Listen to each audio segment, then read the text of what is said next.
All right. I realize I am standing in between you and the open bar, so Neil and I are going to try to make this one quick. So today, we're talking about your unfair advantage as a local flooring retailer and how you can beat the box stores and crush your competition. Now to start, I'm going to talk about your technology unfair advantage as a local flooring store. And then I'm going to invite BroadLoom's VP of Merchandising, Neil Daley, to talk about your in-store advantage as a local flooring store and how you can beat the box stores and crush your competition. So that's kind of the agenda today. So before I talk about what you can do to beat the box stores, I want to talk about what not to do to beat the box stores. Does anyone remember this marketing campaign? Show of hands. Okay, only some of you. I can't legally say what it is, but it's something to do with beating the box stores. Now, this was an unbelievably successful marketing campaign for us at BroadLoom, but you should take some notes on some things not to do. Definitely don't wear the box stores logos on your hat with 50 of your other team members at a flooring show. Definitely don't pass that hat out to 300 people at flooring markets in Atlanta, where this box store happened to be their headquarters. Definitely do not have your entire team stay at the same hotel where that company is also having a company offsite.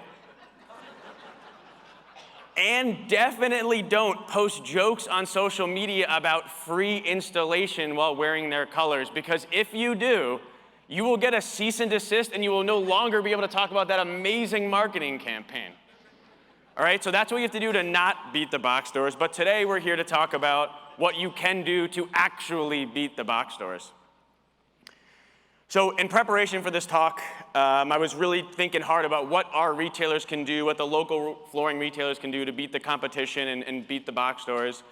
But I felt it was only fair for me to work a day in your shoes, right? So I can't just come up here and say, hey guys, here are all the things that you should and shouldn't do. That's not fair. Right? I need to work a day in your shoes selling flooring so that I could really understand in preparation for today what it would take for you to provide a better consumer experience and for you to beat the box stores.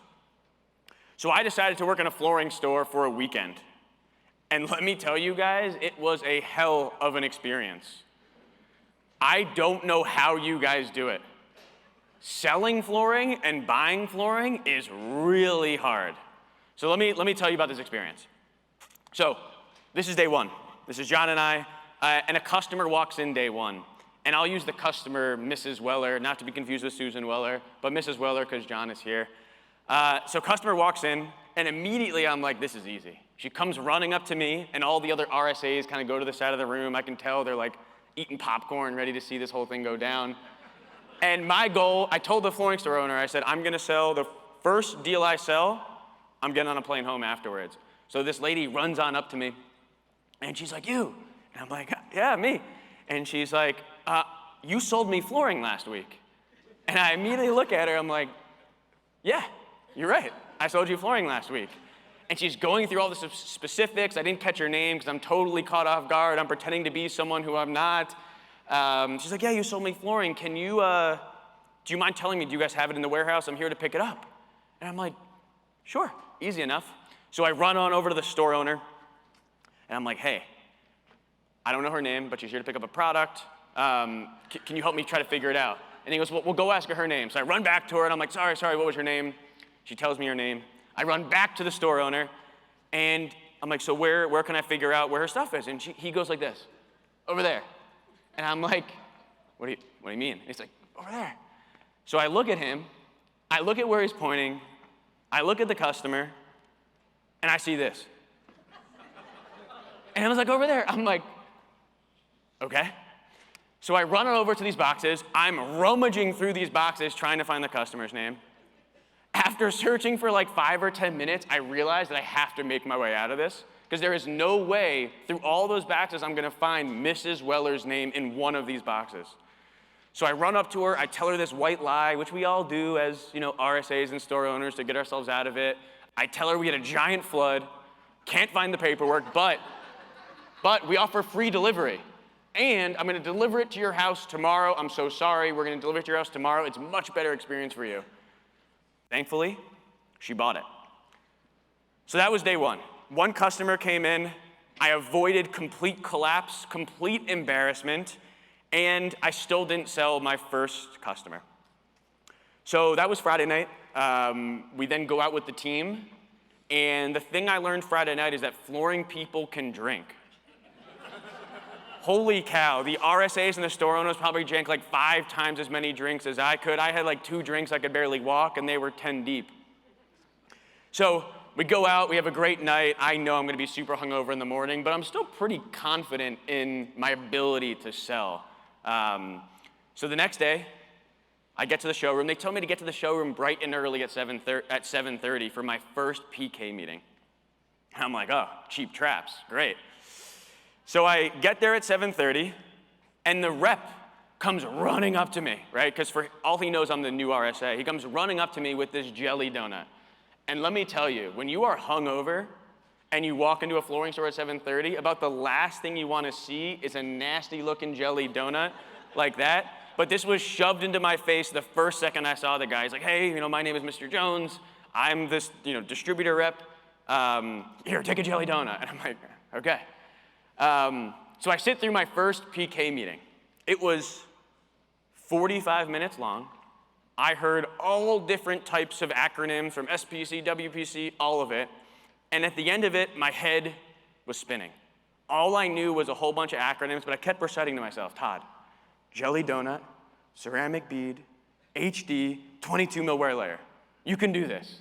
So that's what, after a whole 45-minute conversation, I boiled it down to 4 words, jelly donut, HD, ceramic bead, 22 mil wear layer. I'm like, I can sell this product. So after throwing that jelly donut out, I then started setting up a display. This was my first time ever setting up a display.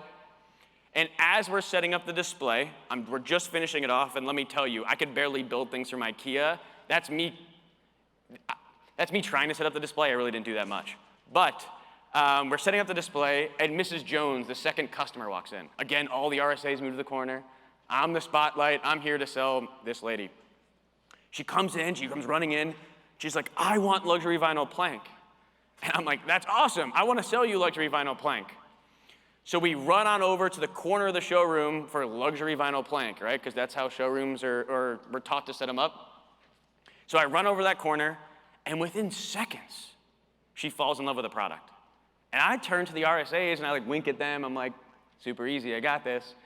She falls in love with this product, and she's like, I want this. This is it. I want this, please. And I'm like, sure, let me just go write you up. She says, well, how much is it? And I'm like, well, is there a price tag on here or someone on the back? No. So I go to the store owner, and I'm like, hey, how much is this thing? Because she wants it. And he gives them one of these, over there. And I look at it, and I'm like, no, I'm not going over to those boxes. There's no way. And I look back at the lady, and I'm like, okay, what does that mean? And he's like, yeah, over there.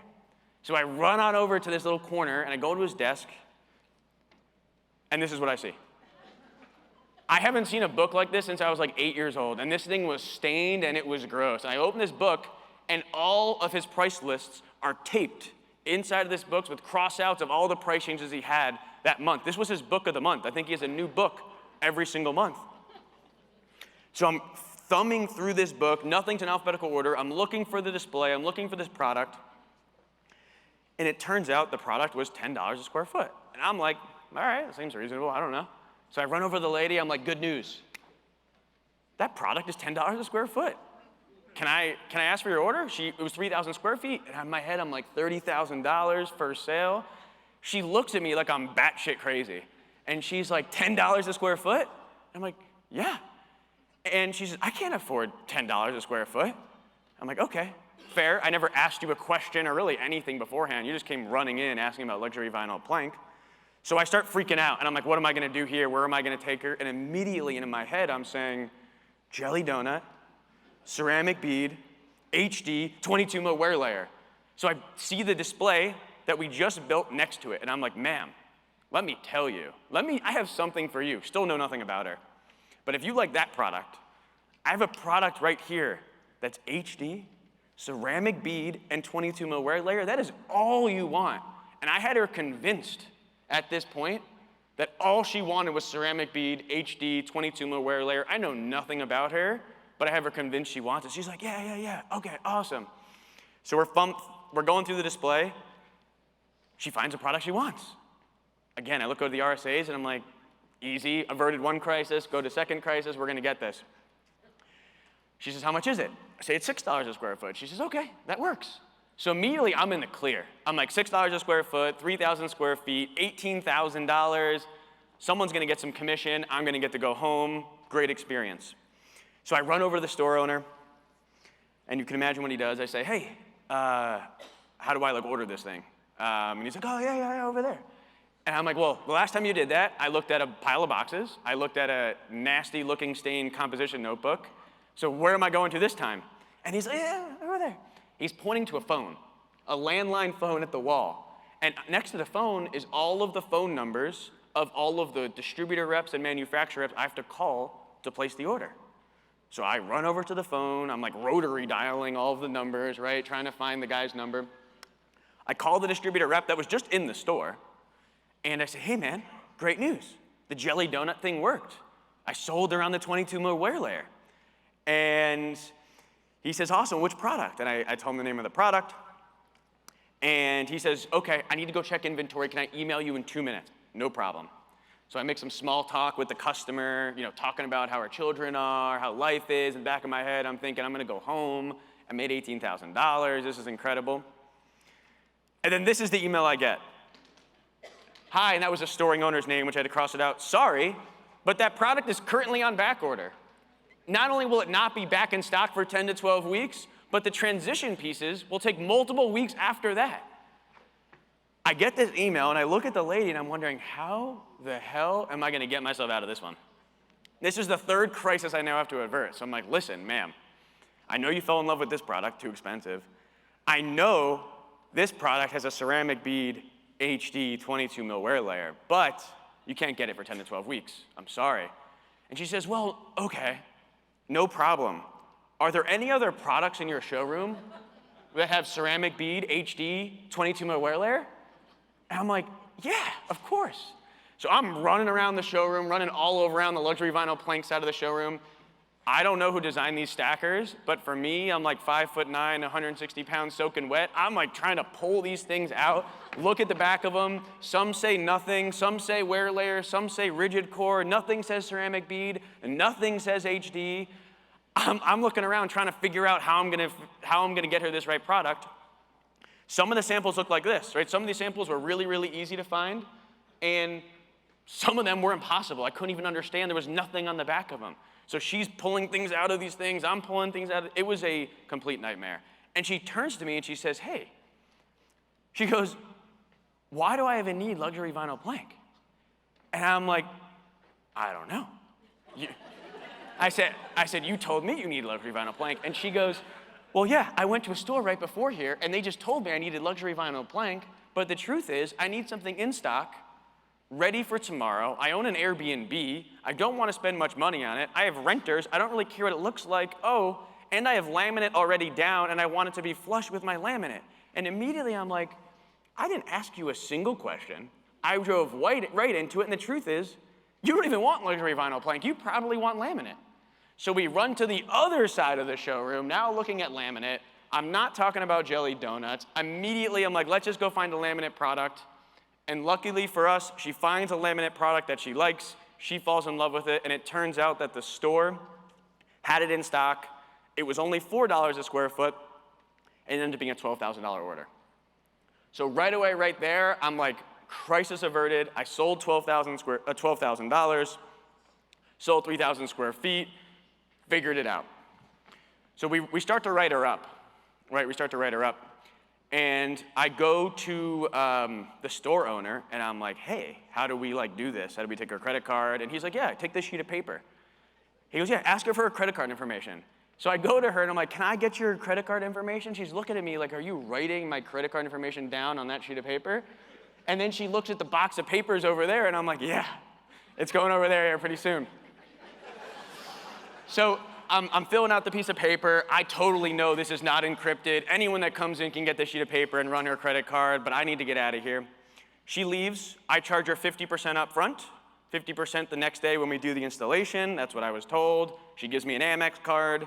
I punch in the Amex card. It goes through.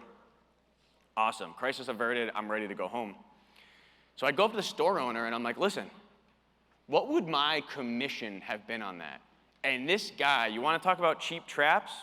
This guy starts rattling off to me, well, you did a credit card, and so that's at least 3.5%, and then it was Amex, that's another 0.25%, and then we have a processing fee, and this fee, and that fee, and a transit fee, and another item fee, and that fee, and I look at it and I'm like, how do you have any idea how to pay commissions if you don't know what your fees are? And he's talking about all these fees, and I'm like, listen, I can't handle this. I'm gonna go home, keep your commission, worry about the fees later.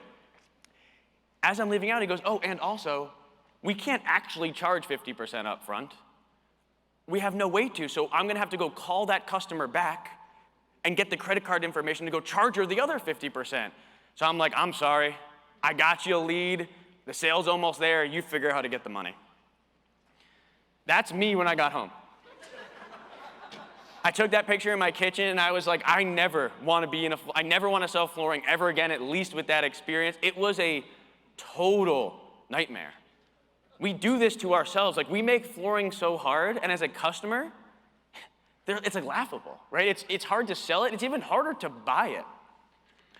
And when I was thinking about that experience, it reminded me of the first time in like 1998, my family bought a mattress. Right, you walk into a mattress store, a locally owned mattress store, and you wiggle your way around all the mattresses, and the guy's like, yeah, lay on some mattresses, and you lay on 5 of them, and they all feel the same, and the guy's like, no, that one is HD 22 mil ceramic bead, and this one's memory foam 720, and this one's cooling, ultra cooling, but this one, HD cool plus plus.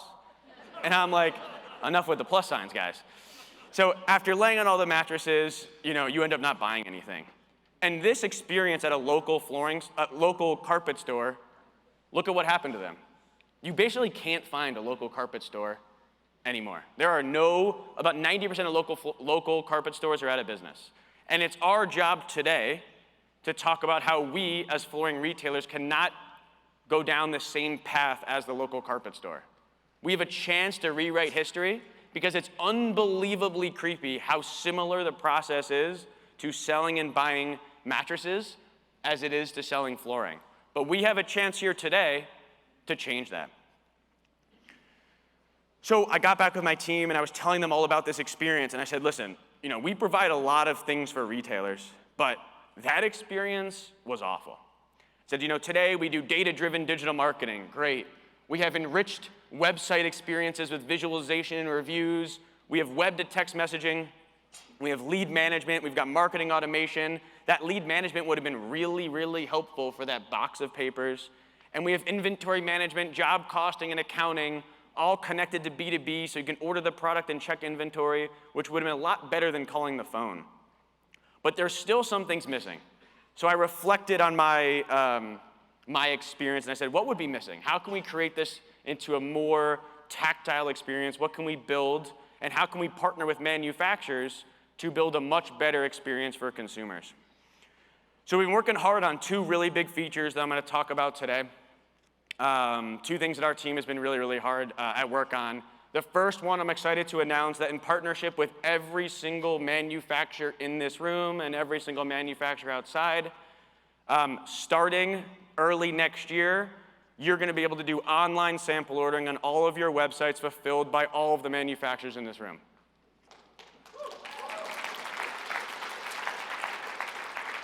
So the way it works is a customer comes on your website and orders a sample. Then they'll get this sample, and it's integrated right into your lead management and into your CRM.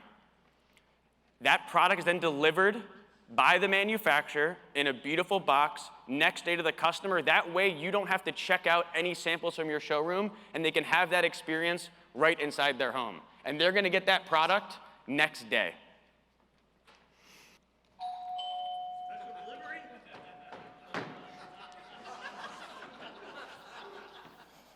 Thank you.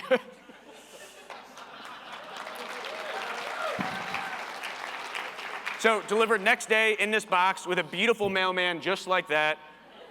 This is an example of our box that we use for our Flooring Stores United program. But every other manufacturer that's here has agreed to do it with their open lines, delivered right in a beautiful box built by them, not just with a beautiful box, but with a beautiful sample right on the back so the customer can easily understand the product they're getting. So again, can we give applause to all the manufacturers that have, in this room that have agreed to do that? There is no other local flooring retailer that can offer online sample ordering other than our customers, and I am so happy to be the first to offer that. So, online sample ordering was just one more part of that process, but I want to show you quickly what it looks like before I get to the other part of the process I think is really exciting. So, customer goes on your website, clicks on any of the products. Today, they can use the visualizer. You guys probably saw some new visualizer updates. They can compare and contrast product they upload, what it looked like before and what it looked like after. We can show you a demo outside. Right from your website, they can order a sample. They can check out. And then that information is given right to you inside of Dealer HQ and then goes right into your BroadLoom lead management. And again, all of the manufacturers outside have agreed to do this with their open line products on your website because they believe in providing you guys and the consumers with the best experience possible, so you don't have to go through some of the things that I went through. All right, so when sample ordering is part of this, I still challenge the team. I said sample ordering is great. It would have made my life a little bit easier, but there was still one part of it that was irritating me. I remember leaving the showroom and the guy was rattling off all of those fees, the Amex gets this and this gets that, and the transaction fee and the processing fee and this fee, and that I can't charge 50% up front and I can't use an Amex and I'm gonna write it down on a sheet of paper. And I was like, I went to our team and said, that just can't be right. We can't be taking customers' information by a sheet of paper, and we certainly can't not know our margin when we're selling by trying to figure out all these crazy fees based on how the person's saying. So I'm excited to also announce today that we are launching BroadLoom payments.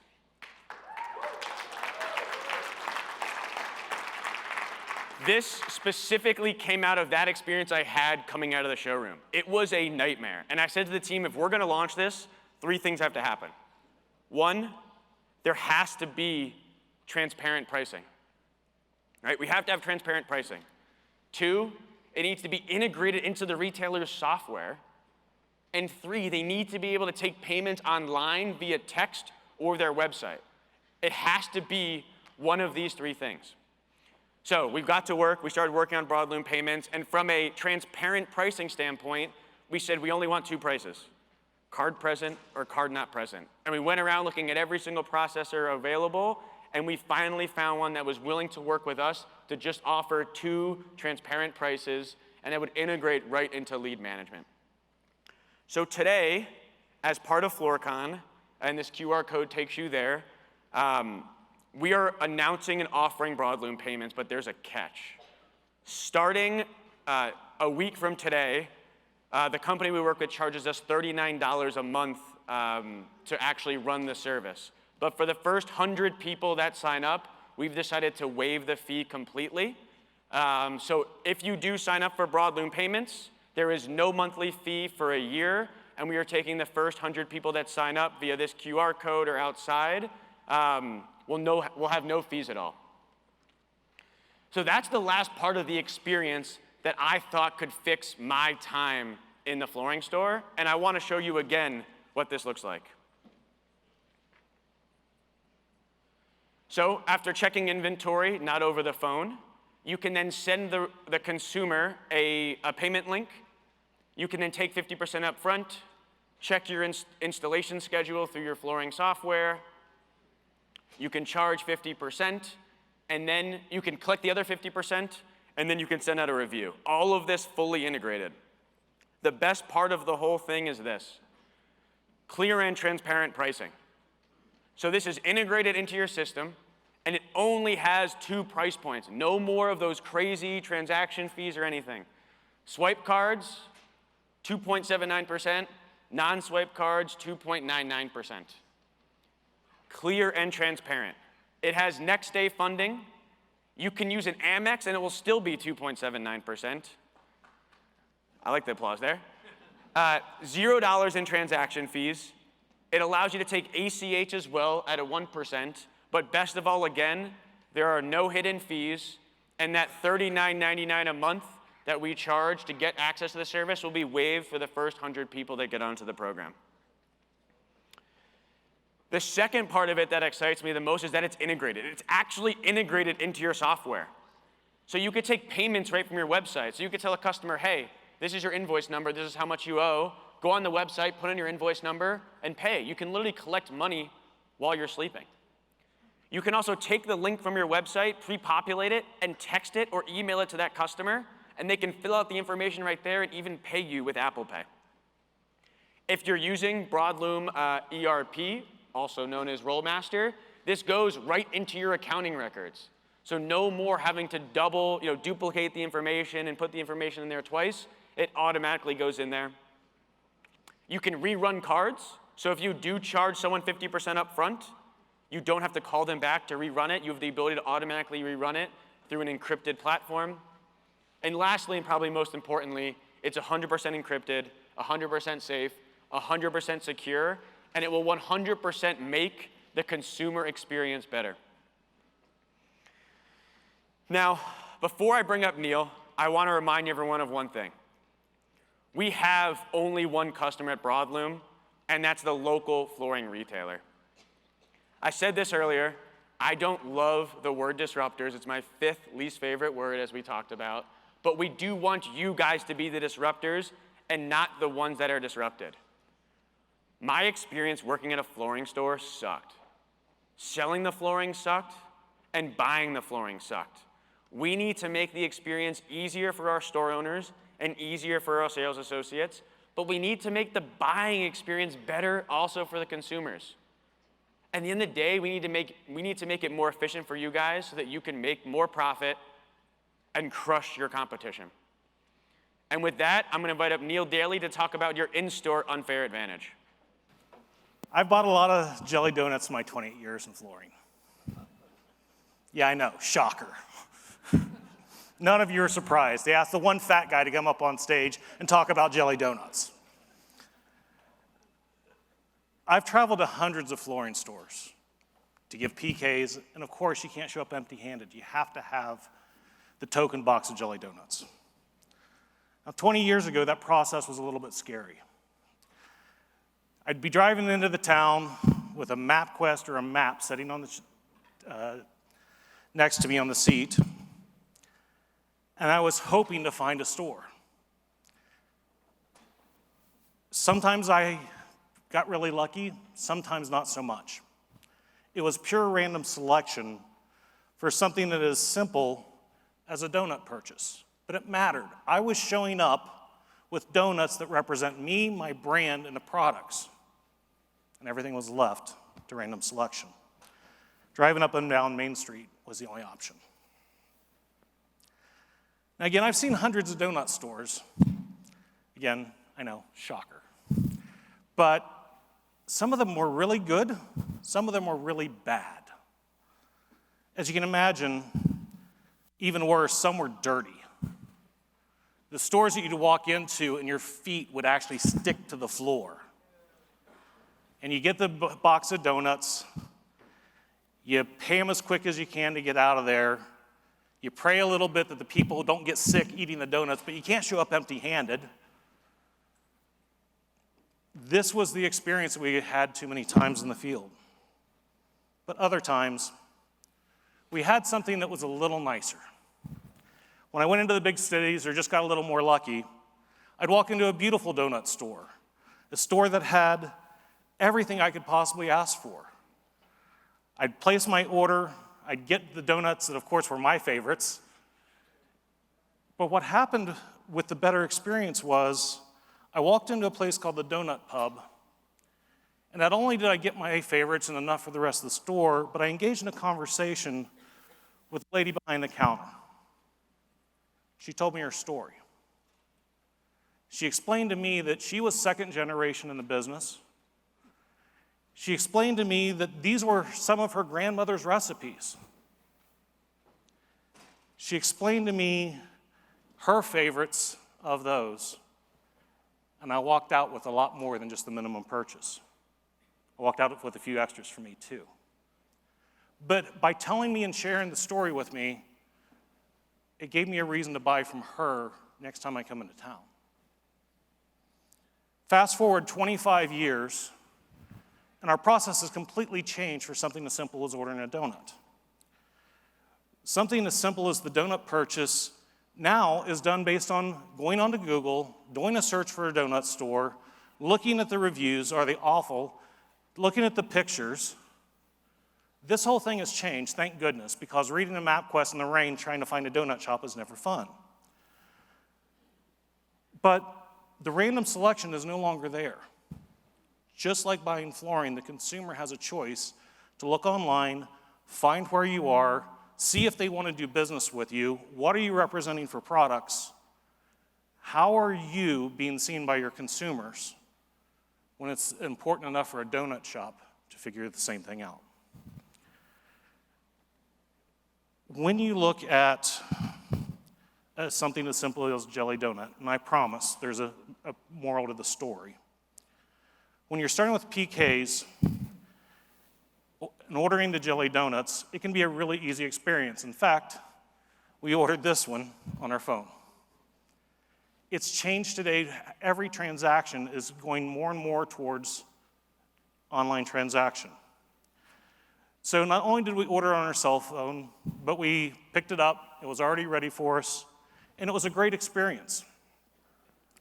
So the moral to the story, besides being able to talk about the fact that we probably ordered just about 500 donuts for you guys to enjoy as you walk out of here, I get my Dunkin' Donuts points, is that I, as a consumer, and I'm probably the lowest tech guy on the company, will never have the same experience that I did 25 years ago. It worked then, didn't say it didn't work, but I have a choice to do it differently and better in a way that surrounds me with the right solution, a simpler user experience. Now, you have the same opportunity. When the customer pulls up to your store, you have an opportunity to set the stage. Are your floors sticky, or is it a great experience? What are you setting the stage with your showroom as they arrive, as they walk in, and equally as important, what feeling are you transferring to your consumer as part of their experience? That feeling is what they're going to remember and recommend. So that brilliant entrepreneur that I met with, Nancy Gettold, explaining to me that back in 1964, her father and uncle built that business. It was an important component to her story. Who's telling yours? And who's sharing that to your customer? She had the great concept of building her business around three concepts. First, have a purpose-driven store. Second, they have to romanticize the product. They have to be able to explain the product in a way that makes the customer want it and to buy more. And they have to merchandise to create the upsell, because look, rent in New York City, where this is really expensive. They've got to sell a lot of donuts to cover their overhead. So how do you increase that average job size to drive profits? So first, like Todd said this morning, Tesla, Apple, and Google, all of these companies are great examples of disruptors, and we're talking about the consumer experience as the disruptor, not the technologies and the patents. They're the ultimate retail transformer as well for merchandising. When you look at Tesla, when you look at Apple, when you look at, yes, even the Donut Hub, sorry, I don't know anything about Google, again, that's Todd's field. These guys are creating a different experience. First, let me talk about Tesla. How many people in the room own a Tesla? Okay? You weren't sold a Tesla, you chose to buy one. They have a completely different mindset. Tesla is the only company that scares the hell out of everybody else in their industry for cars, because they understand that the customer's experience is different when you help a customer versus selling a customer.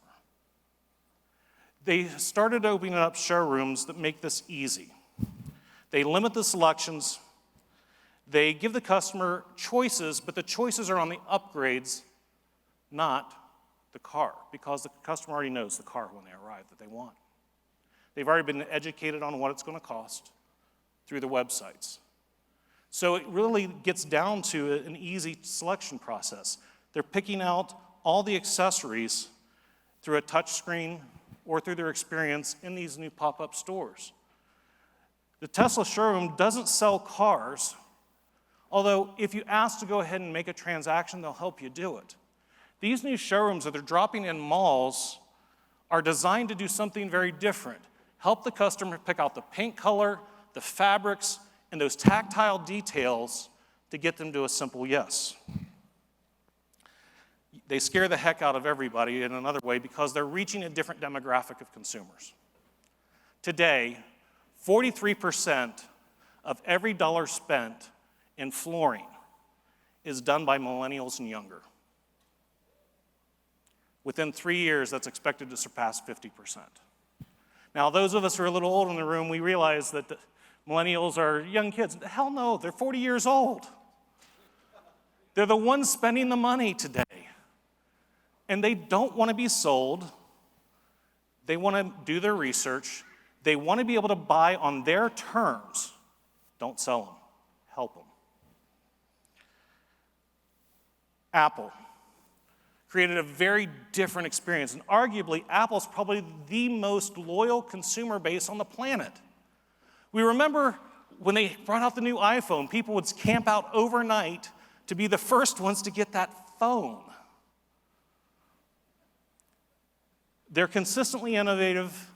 They're consistently the fastest growing brand. Why? Apple's a computer company. They have the exact same access. They have the same technology available to them for hardware. They have the same staff availability and talent of human resources. So why is it they are constantly able to innovate and advance their company when others can't? Last year, I stood on stage and played a video called The Crazy Ones. It was one of the old Apple ads, where they challenged people to think differently. They didn't sell their stuff from computers to iPads to iPhones. They didn't sell it based on RAM, the memory, the type of computer chip they have. They sold their products based on the user experience and how great it feels in the hand, how beautiful it is on the desk or as a phone. And what happened with this is they started building a really loyal customer base. When you look at the disruption that they are creating for their stores, they were the first to create smart bars, if you remember. Now, think about this for a concept. You set up a system with high-end stores in expensive real estate locations to help the people who already bought your product be more comfortable with it, learn more about it. They're helping the customer even after purchase. So how does this translate to what we're doing? If you look at how we work with our customers, is it when they buy it that they're most important to us? Or is it after they own it? I say both.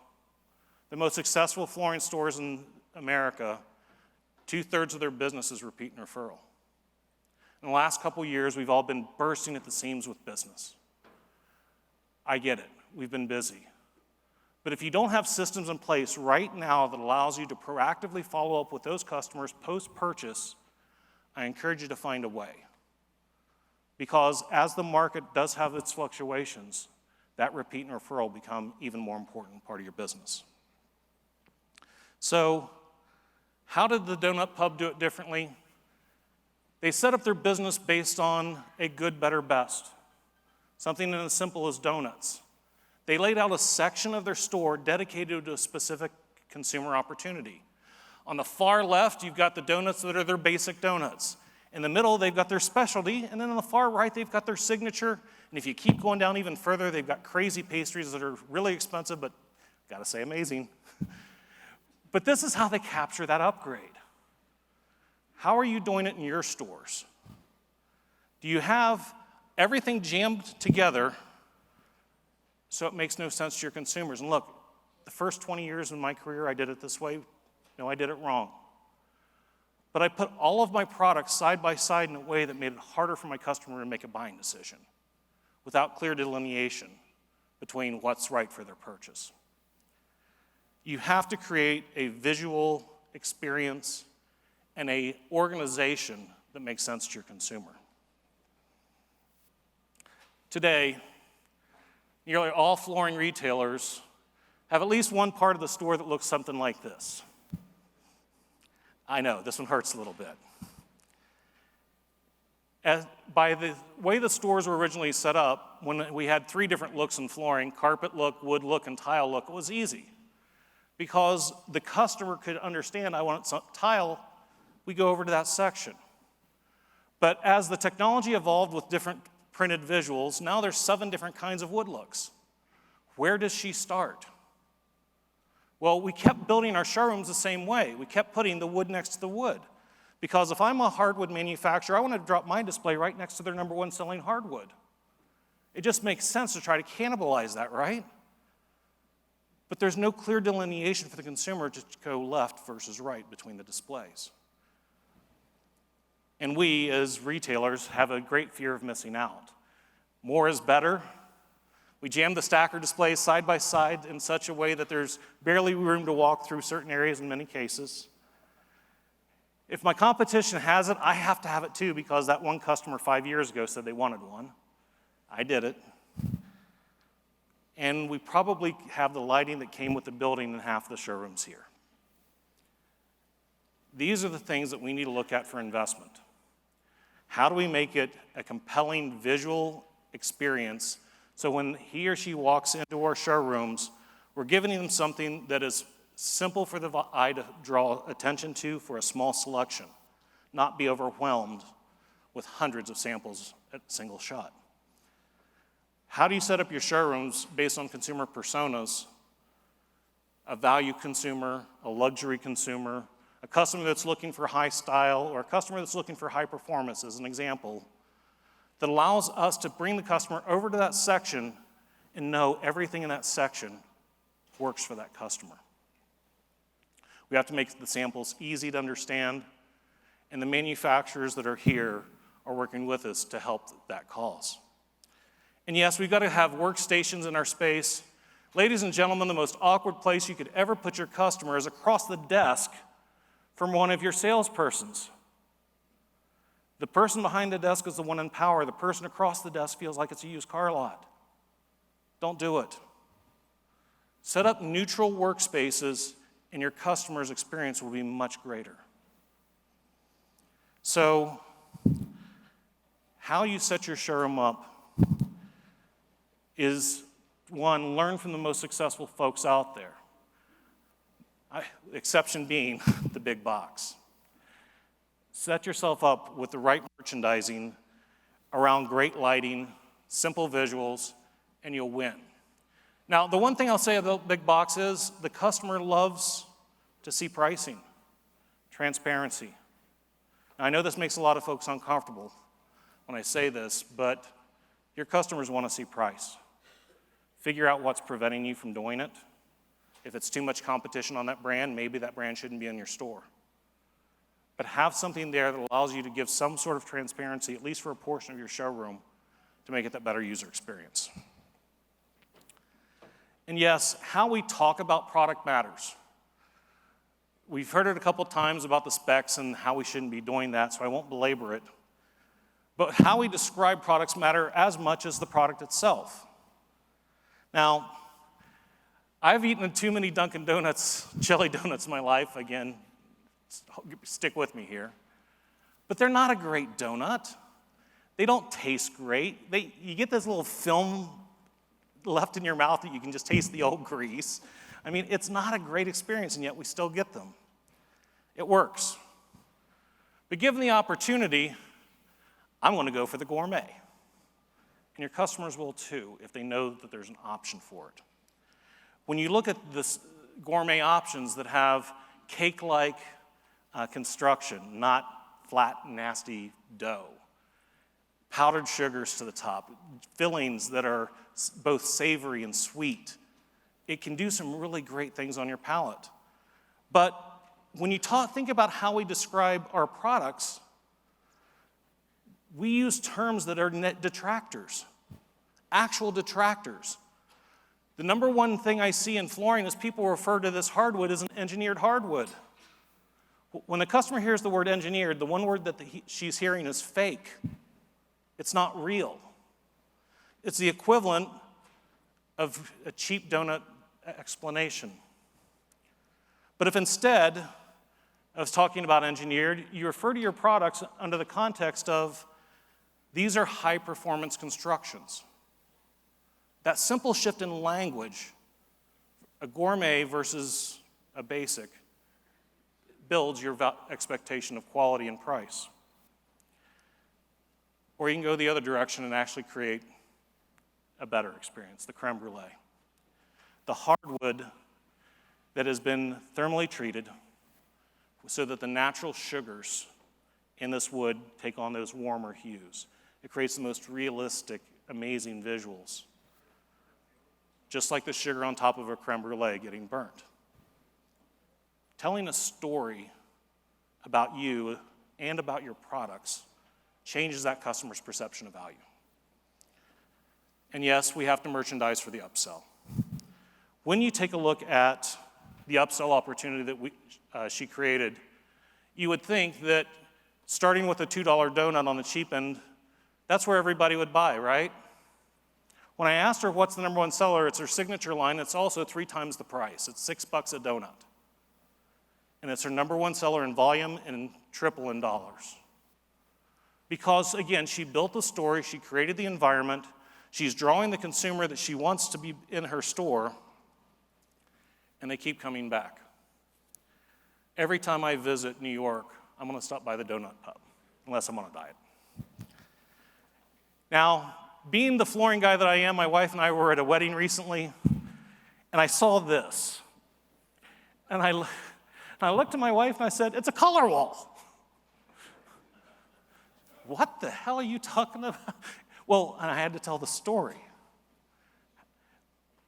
It's no mistake when you're thinking about how you lay out your showroom that there's tactics that just don't intuitively come together. The number one seller from all 3 top carpet manufacturers in the United States, the number one seller is the product they have on their color walls. Why? Because part of the customer's experience has to be eliminating certain options. This, besides being beautiful, there's black, there's dark blue, there's green. Years ago, there was pinks and all kinds of other crazy colors. And they never sold. Never. So why would they ever put them in their store on a feature? Because it helps the customer come through the funnel, that selection process of saying, that one's not right for me. Now they still buy the beige and gray. But that has to be part of your overall strategies. If you're not putting things in your showroom or presenting certain solutions for your consumer that allows them to easily drop down to a couple solutions, reconsider. Because if they can't whittle it down from hundreds of options to just a couple, you'll never get to yes. We change the customer's price perception, we also win. Part of the overall strategies that we've learned time and again is when you show a wider range of prices, the customers always buy in the middle, consistently.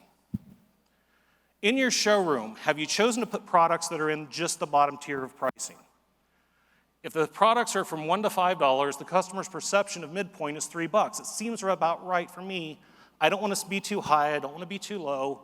That's my sweet spot, and that's what I want to spend. But if you explain to the customer you have products that go from $1 to $13, that perception of midpoint now becomes 7. You just doubled your average job size by showing more options. You just made more customers happy because they bought better quality products. You just increased your repeat and referral business because you created happier customers and you made a lot more profit in the process. So you have to decide on change.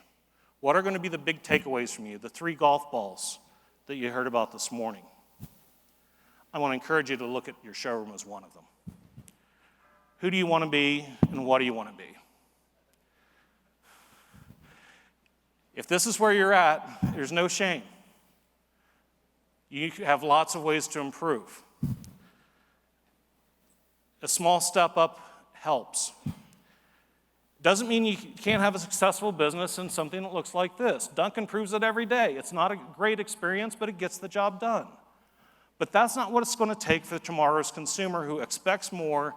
They expect the gourmet equivalent with a better shopping experience, and that's the people who are in market today. So no matter which donut you choose, no matter whatever flooring store you choose to be, there's a couple things that's never going to change. This is going to always remain true. Number 1, if you need to find me, stop by a local flooring store or a donut shop. I'm going to probably even be in one of the 2. Number 2, BroadLoom will always support you no matter what. We are here to serve you, the independent flooring store. Regardless of how you shape your showroom, how you create an experience, we're always going to be here to try to help move you forward, even if it's not the most comfortable for change. So with that, I thank you for your time, and I have one request. Please spend some time out with our folks on the trade show tonight. The folks from AHF, Dixie Group, Hallmark, Haynes, Stark, and Bella, these are our diamond partners. These are the folks who've most heavily invested in this event. So please be sure to check out their booths as well as every other attendee here and show our appreciation for them as well. With that, let's grab a jelly donut and head on out.